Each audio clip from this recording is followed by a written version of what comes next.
Loch Garman, ní dócha go smuoinín daoine Loch Garman, agus iad a smuoiní faoi star na Gaeilge ar charabi. Jeicid siad beidir learscail ar lína nó ar Facebook nó mar sin de agus tá Loch Garman dearach bán gáildaithe le 8 bliana nuas ach an bhfuil sé sin fear.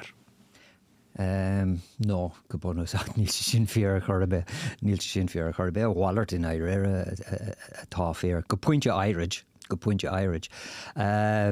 Ja, an cuid den éibetá in Éire na cearcolór.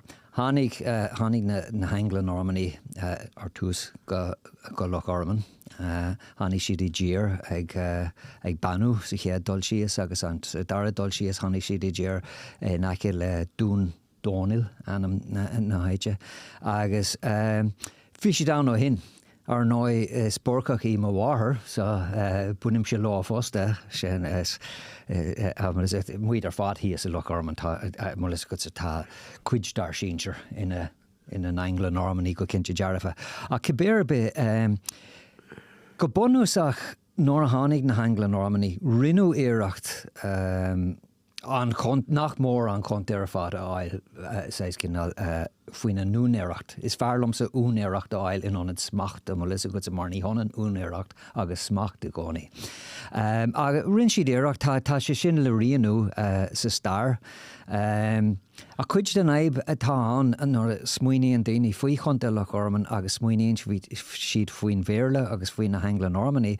Sin táis go raibh na starathe den cuid is mó díirithe isteach ar na hAngla-Normannaigh agus díirithe isteach ar an Béarla an sin. Toisc is dóithe an cuide có nach ní raibh an Gaeilge ag an cuide có. Agus dá bhhar bhí si cléanta don taobh sin. Mar ní raibh siad an ionise a hiagbhéil atá le fáils na Logainmneacha. Agus sin an chúis go raibh sé có táhaach an taide a dhéanú ar na Logainmneacha chun bria áiscú as na Logainmneacha agus chun cinál an sin íomhá starúil mar nó íomhá den star a chrothú. Agus léiríonn na Logainmneacha agus tá finis eile bailithe gom sa fósta ach léiríonn na Logainmneacha go raibh an Gaeilge I bhád níos fairsinge I gcontae Loch Garman ná mar a hialtar. So, mar sin, hannig a Béarla Seach, ní léon deit fa sin. Céad fan géad, yeah. Ráhairt ar Béarla Seach. Yeah. Agus go leor Béarlóirí ach an bhfuil muid a ré an sin gonnearnú ach réalú ar a chontae de réir a chéile. Ní ar an chontae ar fad, ach ar an chuid is mó den chontae.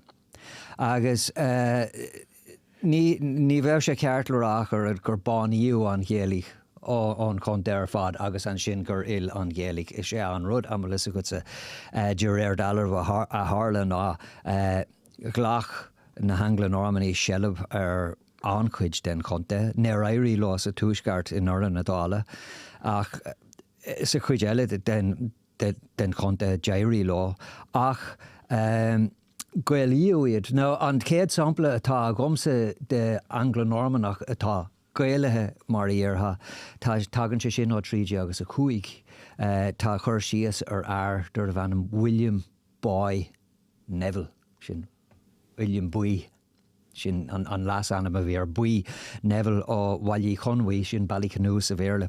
Agus sin na dúisceart an chontae mar a tharlaíonn sé. Ná sais cin tháinig lagtrá ar na hAngla-Normannaigh sa chuid ar únéireacht na talún. Am leis go sa chuid sin den chontae ag na hAngla-Normannaigh. Ach sa deisceart chumad sí sellh ar an talamh ach tá bailachán de ionise de ghoine le slintí Angla-Normannacha cosú le furlong, roach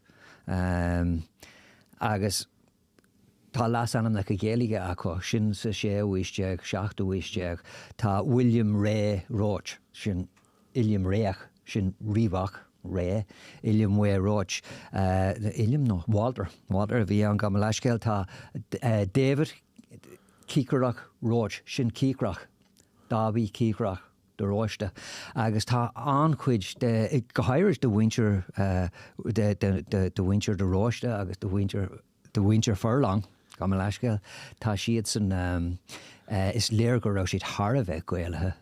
Sin in éisceart Loch Garman inis.